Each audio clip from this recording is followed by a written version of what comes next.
Keterangan tentang adab-adab Jumat atas urutan kebiasaan itu ada 10 macam, yaitu pertama, untuk bersiap-siap pada hari Kamis dengan azam, dengan cita-cita atasnya dan menyambut keutamaannya. Kita sudah disunatkan hari Kamis bersiap-siap untuk melaksanakan Jumat esok hari. Baju disiapkan segan esok, tapi segan esok ke masjid.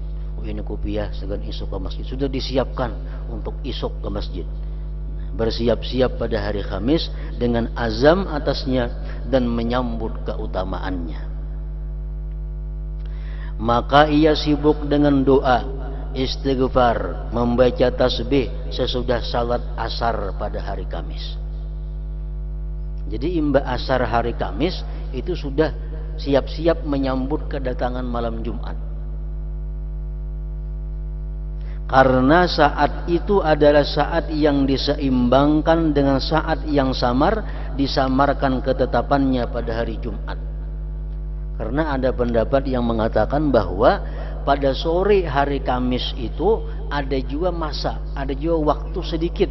Nah, bila di situ kita berdoa, doa kita dikabulkan oleh Allah Subhanahu wa taala, sama dengan sorenya hari Jumat.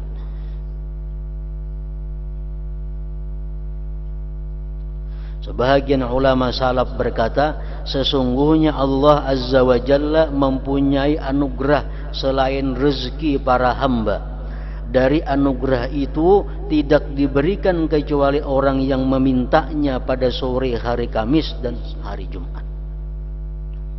Allah ada berisi anugerah, rezeki, dan anugerah yang lainnya. Tapi anugerah ini khusus hanya Allah beri untuk orang yang memohon kamarian Kamis atau hari Jumat. Bila kita mohon anugerah itu kada hari Jumat, kada kamarian Kamis, Allah kada memberikan anugerah itu. Nah, ini salah satu keistimewaan petang atau sore hari Kamis itu. Sesungguhnya Allah Azza wa Jalla mempunyai anugerah selain rezeki para hamba. Dari anugerah itu tidak diberikan kecuali orang yang memintanya pada sore hari Kamis dan hari Jumat. Pada hari ini, Kamis maksudnya, seseorang mencuci pakaiannya dan memutihkannya dan menyediakan minyak harum jika ia belum mempunyai. Ia kosongkan harinya daripada kesibukan-kesibukan yang akan menghalanginya dari berbagi-bagi ke Jumat. Jadi hari Kamis dihabiskan urusan-urusan, jangan sampai ada merimbit ke hari Jumat. Supaya hari Jumat itu total, kada ada lagi urusan-urusan duniawi. Bahkan ada hadis yang mengatakan artinya Allah tidak memberkati orang yang musafir berdagang pada hari Jumat. Orang-orang bertukar barang hari Jumat ke Banjar, kada diberkati Allah. Kenapa? Itu hari istirahat dunia untuk keperluan akhirat.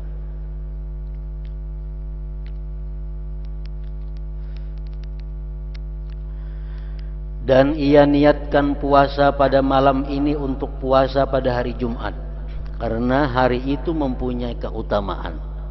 Hendaklah puasa itu digabung dengan hari Kamis atau Sabtu, tidak sendirian karena makruh. Puasa hari Jumat semacam aja makruh. Dan ia sibuk dengan menghidupkan malam ini, malam Jumat, dengan salat dan menghatamkan Al-Quran. Kalau menghatam Al-Quran, pilih malamnya malam Jumat, karena malam itu mempunyai keutamaan yang baik, yang banyak, dan termasuk atasnya keutamaan hari Jumat. Dan hendaklah ia mensetubuhi istrinya pada malam ini, malam Jumat atau hari Jumat. Karena apa hubungannya dengan hari Jumat itu? Nah, para ulama mengatakan supaya hari Jumat itu jangan ada pikiran yang macam-macam, supaya pada hari Jumat itu bisa menjaga mata daripada yang diharamkan oleh Allah Subhanahu wa taala. Sesuatu kaum telah mensunatkan atasnya dengan mengihtimalkan membawa pengertian sabda Nabi sallallahu alaihi wasallam, rahimallah man bakkara wa batakara wa ghasala wa gtasala. Artinya semoga Allah menyayangi orang yang membuat orang lain berpagi-pagi dan dirinya berpagi-pagi, dan membuat orang lain mandi dan dirinya mandi, yaitu membawa istri untuk mandi. Dan menurut yang lain pengertiannya adalah mencuci pakaiannya. Maka diriwayatkan dengan ringan tanpa tasdid, ghasala wa ghasala wa gtasala. Bila artinya ghasala mencuci pakaian, bila artinya ghassala membuat orang lain mandi, ia bersetubuh tadi. Sedangkan igtasala kalimatnya mandi untuk tubuhnya sendiri. Nah, jadi mandi pada hari Jumat itu adalah hukumnya sunat muakkad. Bahkan ada sebagian ulama mengatakan wajib mandi Jumat itu. Dan lagi ada yang mengatakan bahwa mandi hari Jumat itu sunat bagi orang yang hadir ke masjid atau orang yang kada hadir ke masjid. Artinya bagi perempuan-perempuan yang pacang kada ke masjid disunatakan jo mandi Jumat. Itu menurut pendapat setengah fuqaha. Kenapa? Karena hari Jumat itu adalah hari raya Idul Muslimin.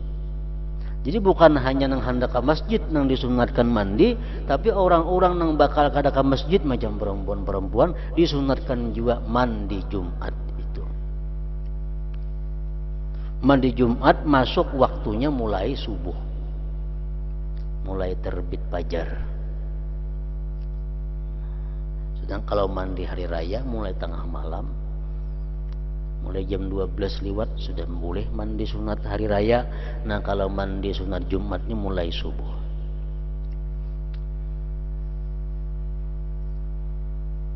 Jadi bini-binian biasa mandi besokan itu niatakan mandi sunat Jumat dapat pahala. Walaupun kada bajang, kada bakal tulak ke masjid. Dengan ini sempurnalah adab-adab penyambutan hari Jumat, dan ia keluar dari golongan orang-orang yang lalai, yang apabila masuk waktu pagi mereka berkata, hari apakah ini? Orang kan ingat lagi di hari ini hari apalah ya, pada hari Jumat. Nah, supaya menghindari jangan tak masuk itu, hari Kamis sudah siap-siap untuk menyambut kedatangan hari Jumat itu. Sebagian salaf berkata manusia yang paling sempurna bagiannya dari Jumat adalah orang yang menantinya dan memeliharanya dari kemarin. Dan orang yang bagiannya paling ringan adalah orang yang apabila masuk pagi ia berkata, hari apakah ini? Itu baik juga. Pada kada betakun sama sekali hari apa hari ini.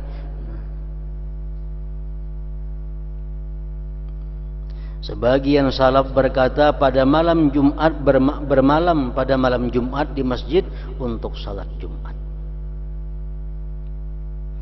Nah, jadi yang pertama, adab hari Jumat itu adalah mempersiapkan diri hari Kamis untuk menghadapi Jumat. Yang kedua, apabila masuk pagi ia mulai mandi setelah terbit fajar. Dan jika ia tidak berangkat pagi-pagi, maka yang lebih mendekati kepada berangkat itu lebih disukai. Abdalnya mandi Jumat itu hendak ke masjid. Hendak ke masjid jam 11, hendak ke masjid itu mandi, itu yang paling abdal. Walaupun boleh mandinya waktu subuh tadi, agar lebih dekat masanya dengan bersih. Karena mandi itu disunnatkan muakkad. Sebagian ulama berpendapat kepada wajibnya mandi Jumat. Nabi SAW bersabda, "Ghuslul Jumu'ati wajibun ala kulli muhtalim." Artinya mandi Jumat itu wajib atas setiap orang yang telah bermimpi yang balik maksudnya. Dan yang masyhur dari hadis Nafi' dari Ibni Umar radhiyallahu anhuma, "Man atal jumu'ata falyagtasil." Artinya barang siapa yang mendatangi Jumat hendaklah ia mandi. Jadi banyak ulama-ulama yang berpendapat bahwa mandi Jumat itu adalah wajib hukumnya. Dan Nabi SAW bersabda, "Man syahidal jumu'ata minar rijal wan nisa falyagtasil." Artinya barang siapa yang menyaksikan, maksudnya menghadiri Jumat dari laki-laki dan perempuan, maka hendaklah ia mandi.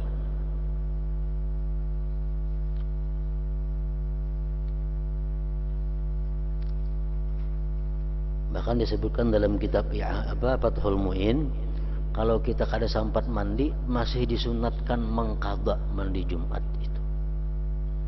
Misalnya karena kesibukan kada sempat lagi mandi ke Jumat. Nah, karena mereka di masjid mandi mengqadha mandi sunat Jumat, masih disunatkan.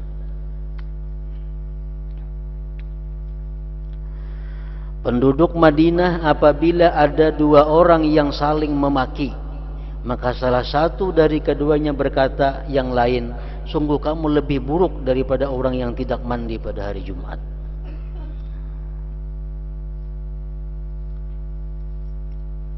Dengan pendapat Imam kita Syafi'i bahwa mandi Jumat itu adalah sunat muakkadah, sunat muakkad, kada sampai kepada derajat wajib kada. Umar bin Khattab berkata kepada Utsman bin Affan radhiyallahu anhuma ketika masuk masjid dan Umar sedang mengkhutbah, "Jam berapakah ini?" Umar mengkhutbah di Masjid Nabawi. Utsman bin Affan karena sesuatu kesibukan terlambat ke masjid. Begitu masuk masjid Utsman bin Affan, Umar sudah mengkhutbah. Ditakuni Umar, "Jam berapa garang sudah nih?" Nah, menyinggung kepada Utsman, "Nang hayar aja ke masjid, orang mengkhutbahnya ke masjid. Jam berapa ini?" Artinya beliau Umar bin Khattab mengingkari atasnya Utsman karena meninggalkan berpagi-pagi ke masjid. Lalu ia berkata, Utsman berkata menjawab, "Setelah saya mendengar azan tidak lebih dari wudu dan saya berangkat." Ujar Utsman, "Wahai Umar, aku tadi kesibukan. Pas orang bang mendengar langsung berwudu ke masjid." Nah, maka Umar berkata, "Wudu juga. Jadi kita berwudu aja pulang kada mandi. Mana terlambat, mana berwudu aja. Padahal engkau mengetahui bahwa Rasulullah SAW memerintahkan kita untuk mandi." Nah, andai kata mandi itu wajib, niscaya Umar menyuruh bulik kepada Utsman, "Mandi Jumat dulu jamnya ke masjid." Nah, Umar kada menyuruh bulik, berarti mandi Jumat itu adalah sunat muakkad saja, bukan wajib. Dan diketahui bolehnya meninggalkan mandi dengan wudunya Utsman radhiyallahu anhu, dan apa yang diriwayatkan bahwasanya beliau Nabi sallallahu alaihi wasallam bersabda, "Man tawaddaa yaumal jumu'ah fabiha wa ni'mat wa man igtasala fal ghuslu afdalu." Artinya barang siapa yang berwudu pada hari Jumat, maka dengan rukhsah ia mengambil, dan itu sebaik-baik rukhsah. Dan barang siapa yang mandi, maka mandi itu lebih utama, lebih afdal. Barang siapa yang mandi janabah, maka hendaklah ia melimpahkan air ke tubuhnya pada kali yang lain dengan niat mandi Jumat. Ini orang junub sekaligus hendak mandi Jumat. Niat yang pertama, niat merangkatkan junub.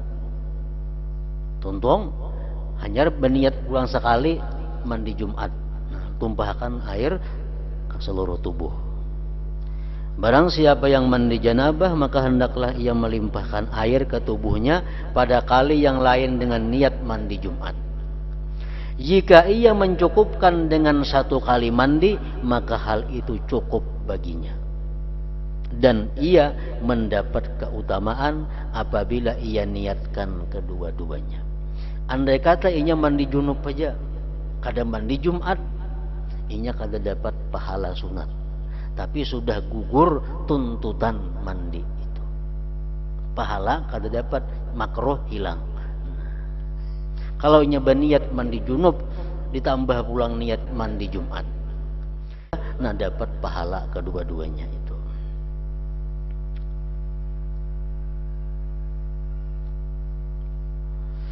Sebagian sahabat, dan mandi Jumat itu masuk pada mandi janabah. Sebagian sahabat masuk kepada anaknya dan anak itu telah mandi. Lalu ia bertanya, apakah untuk Jumat? Anaknya menjawab, untuk janabah. Maka ia berkata, ulangilah dengan mandi yang kedua, supaya dapat pahala mandi Jumat itu. Dan ia meriwayatkan hadis tentang mandi Jumat itu atas setiap orang yang dewasa. Ia sahabat itu menyuruh untuk mandi yang kedua karena anaknya belum berniat mandi Jumat. Jadi kalau menurut bacaan dalam kitab ini, kada sekaligus ditumpang niatnya sahaja aku mandi junub dan mandi Jumat, kada macam itu. Mandi junub dahulu, tentu akan mandi junub sebagian, hanya bahasa pulang niat mandi sunat Jumat, hanya baku boy pulang. Nah, kayak itu menurut dalam kitab ini.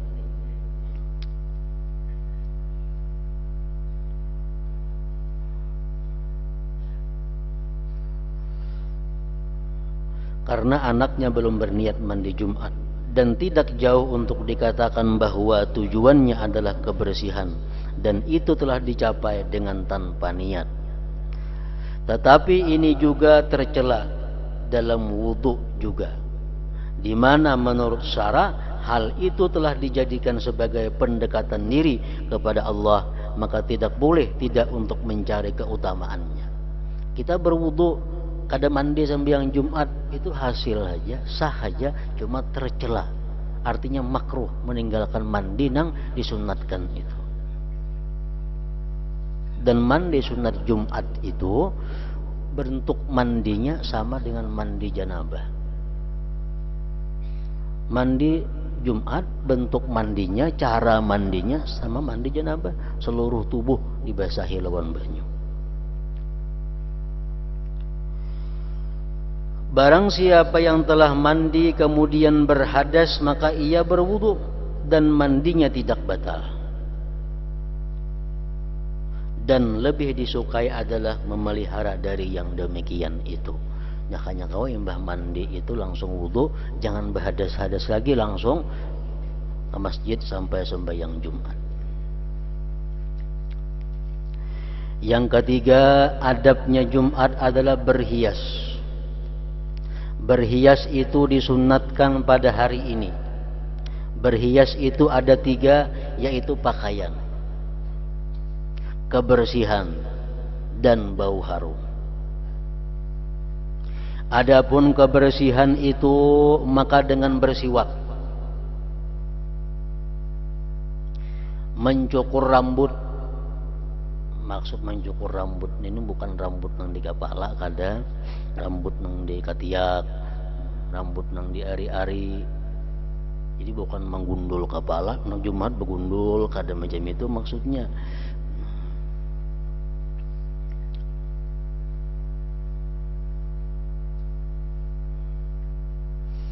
Karena menurut dalam kitab-kitab fikih disebutkan bahwa begundul itu sunat hukumnya hanya dalam 3 perkara. Pertama, begundul sunat waktu orang kafir masuk Islam, gundul. Yang kedua, kanak-kanak nang imbah lahir nak tuntung di akikahi, gundul. Yang ketiga, waktu menjalankan manasik haji atau umrah, cukur sunat begundul bagi laki-laki. Lain pada itu begundul suatu perbuatan yang bid'ah. Artinya nang kada dilakukan oleh Rasulullah sallallahu alaihi wasallam.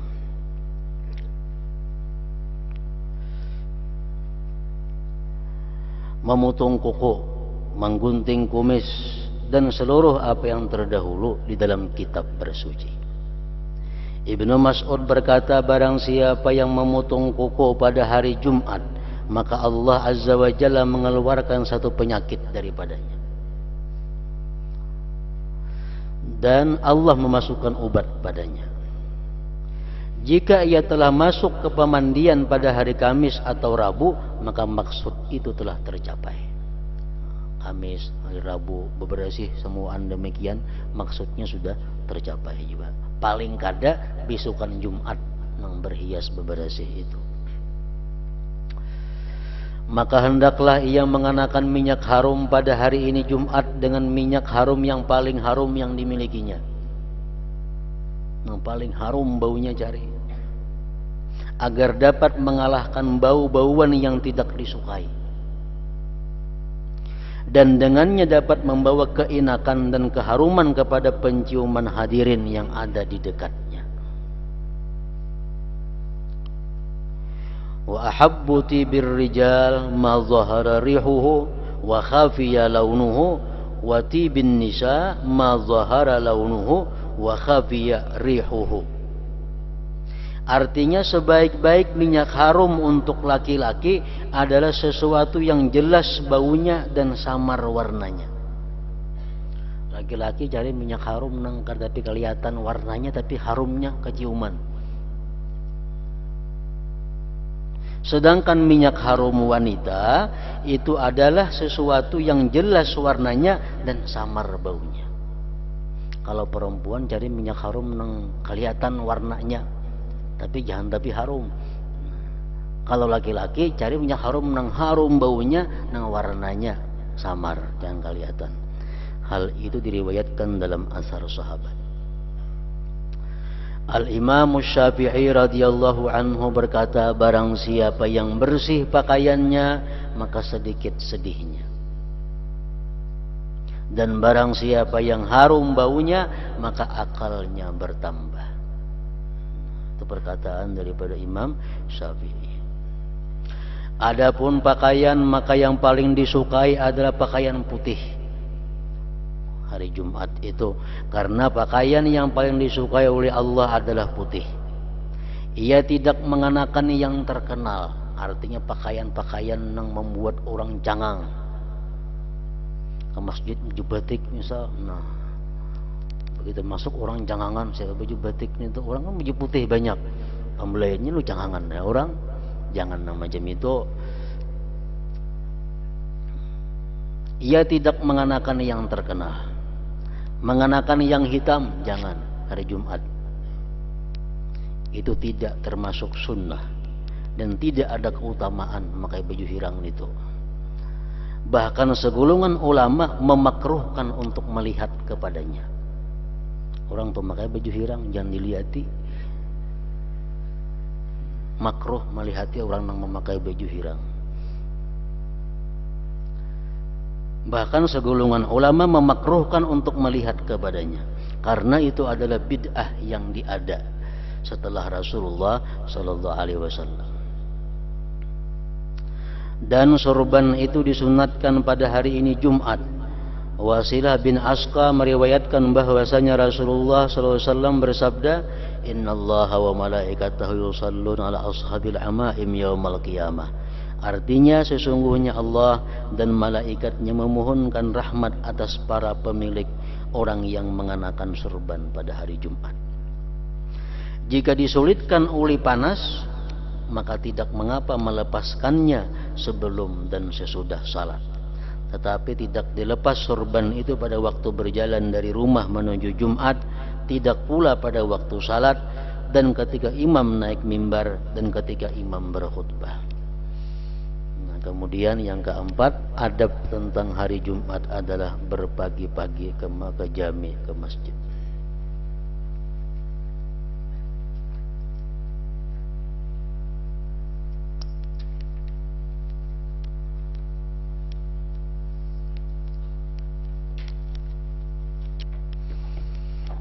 أفضل الذكر فاعلم أنه لا